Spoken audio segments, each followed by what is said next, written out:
Hey everybody, this is one of those topics that I told myself I wasn't going to talk about because it's so inciting, and the topic is Hantavirus. And if you don't know, I am an epidemiologist, a global health epidemiologist, and I do talk about and think about and research diseases and other kinds of health states. But media reached out to me, and so I started making comments, and I wrote an article for Medium describing what we know today about hantavirus, and I realize not everybody reads. More people watch videos, so I thought I'd make this video as well. So let's update us about what we know so far about the situation. And let me put my glasses on so I can read. Okay. On April 1st, 2026, the cruise ship MV Hondius departed Argentina. On board, an outbreak of the Andes hantavirus occurred, likely linked to passengers exposed during excursions in regions where the virus is endemic. And as of today, which is May 12, at least 9 cases of hantavirus have been identified resulting from this cruise, and there have been, sadly, 3 confirmed deaths. All the known infected passengers appear to have been medically evacuated to hospitals or quarantine situations in multiple countries, including Canada, the USA, and several European nations. And the problem is that dozens of exposed passengers had already disembarked in the voyage before the outbreak was realized or identified, and they ended up on commercial flights, and that's why some people are panicking. So let's answer some questions that people are really concerned about. And the first question is, well, what is hantavirus? It's a family of viruses around the world. We've known about them for decades. They've been around probably for millions of years. And you get it from inhaling or otherwise contacting aerosolized rodent poop. So imagine if an infected mouse leaves droppings in the corner of your shed and you sweep it up and you inhale some of those droppings, you might get infected. And there are 2 main categories of hantavirus. There's Old World and New World. Old World is, of course, Europe and Asia, and New World is the Americas. And most of the cases we know about are, in fact, Old World. There are probably between 10,000 and 200,000 cases of hantavirus every year. 90% of those cases are in China. And the thing about the Old World versus New World is that the Old World version is mostly a kidney disease, and the New World version is mostly a respiratory disease. And the Old World version is less fatal than the New World version. So I'll get there in a second. First, let's go over the numbers again. So as I mentioned, there are about, up to 200,000 cases a year, and it almost never makes the news because it's been with us for so long, people don't think about it much. And I mentioned Asia, in particular China, probably has 90% of cases. Europe gets between 1,000 and 5,000 cases a year. It's pretty common. I take that back. It's not common. It's rare, but it's not unusual. So the Old World variety, the renal variety, that has a fairly scary case fatality rate, a probability of dying of between 1% and 15%, which is extraordinary. But the New World version, wow, that's got between 30 and 40% case fatality, and in some cases up to 50%. So that's dire. And then there's this not new, but subtype of the New World version called the Andes strain. And that's what people are afraid of, because the Andes strain is the only one that can be conveyed from person to person. And unfortunately, that's the one that's on this cruise ship. That's been confirmed through genomic testing. The other types, you can't get it from each other. You get it directly from the mouse poop or the rat poop, whatever it might be. But the Andes version, you can get person to person. And I'll talk more about that in a second. Now, let's talk more about how common it is and where it is. This is a rare disease. It's not that common. In some parts of the world, it's more common than others. I mentioned China has a problem with it. And South America has obviously a problem with the Andes type because it's named after the South American mountain range, Argentina and Chile in particular. Now, Canada has had about over 100 cases in the past 30 years, and these are homegrown cases. They're not imported. In Western Canada, we do have hantavirus popping up now and then, commonly from deer mouse droppings. So in rural parts of the country, you'll be sweeping up your shed or your cottage or your barn, and it could cause infections. And that is an issue that public health deals with in Western Canada.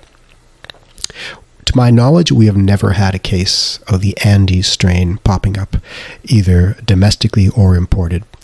The USA, in the same time period, last 30 years or so, has seen about 1,000 cases of hantavirus, a mix of domestic and imported, mostly domestic, I would think. And they've seen a tiny amount of the Andes strain, so maybe 1 to 5 cases in the past 30 years. So it is an unusual disease to be experienced in North America. Even though they saw 1, 2, 3, 4, 5 cases of the Andes strain, they didn't see onward transmission because it seems to be comparatively difficult to acquire it from person to person. And I use these words very carefully. And I got to say, talking about this disease is dangerous because I've got to be careful how I come forward with the verbiage and the tonality. I can be accused of being overly hopeful and optimistic and not panicky enough, or I can be accused of panicking too much. This is a serious disease. It's a scary disease, but it's not new. This isn't COVID. It's not measles. It's not the flu. It's not hyper contagious, but it is something that I would worry about if it was in my community. So let's back up a bit. Let's talk about vaccines now. Do vaccines exist for this? Well, yeah, actually, they do exist for hantavirus.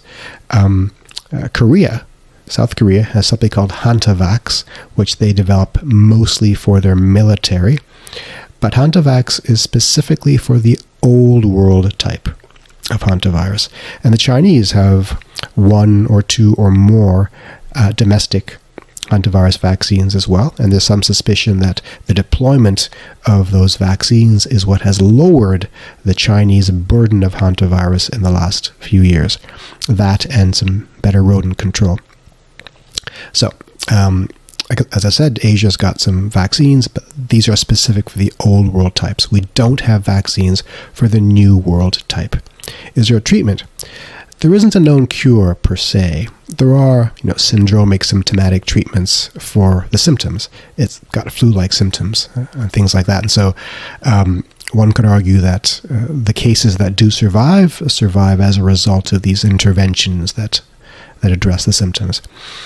At this point, here's my disclaimer. I am not a medical doctor. I'm a research scientist. So any clinical claims I make, ignore them. I don't deal with patients, so I don't know for sure. I'm expressing to you the heft of the evidence as it is published and the probability of things like transmission and infection as expressed through the numbers that we have available to us. So, this Andes variety, how scary is it? Obviously, it's scary to potentially get infected with a high fatality disease from another person. But the evidence so far suggests that you get this disease from another person via intimate contact. So sleeping in the same bed, sharing bodily fluids, being coughed on directly. But, this is science, and all of this is true until further notice. There's a lot of unknowns here as well. So what I've been saying in media is that this is a serious disease. We should be aware of it. We should educate ourselves about it. We should avoid it. But we shouldn't panic about it because we know more or less how to contain it. That's for the public. What clinicians should be doing is a bit different. They need to take the threat of contagiousness seriously, deploy masking as appropriate, ventilation control as appropriate. These are things that we have to, take seriously as scientists. But for the public, I don't think it's time for panic. I don't. We have other things to worry about in our lives. We have a lot of things to worry about in our lives. Now, when I would start to be a bit more concerned is if we see onward transmission. What does that mean? It means if the contact of a contact gets infected, then it means that we have more penetrative transmission happening. Right now, it would not be overly surprising if someone who was exposed on that ship managed to pass it on to an intimate contact, like a spouse. It would be surprising if that spouse then went on to transfer it to a friend or something. That's a tertiary contact. That's when I would be a little more concerned. Some people have asked me, is there a threat of mutation of this Handius virus, mutating to something about more contagious? I mean, that threat always exists. I would assign this a low probability. And the reason for that is the opportunity for such evolution is through mass infection. That's how viruses and bacteria acquire the opportunity for genetic variety and diversity that allows them to maybe stumble upon a version of themselves that is far more contagious. And because comparatively few people get infected with this, the opportunity for mutation is low.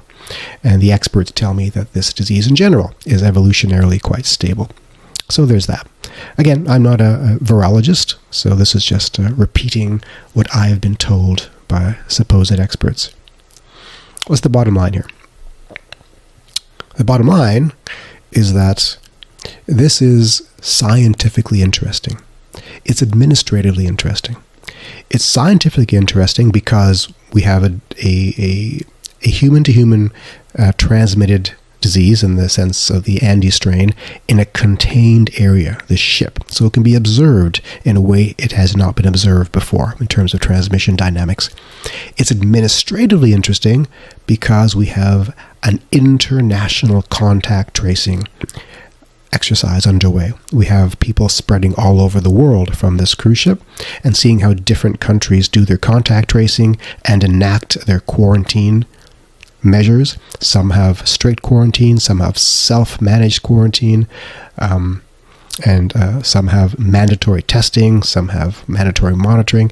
There's a variety going on. But being scientifically and administratively interesting is not the same thing as being of public interest warranting conscious effort and oversight for all of you. So I think you can sleep well tonight and not worry about this disease too much. And that might change. I don't think it will. But if it does, I will try to let you know. I think that's all I want to talk about. And maybe I'll follow up if I get some questions from the audience and make another video. Thank you.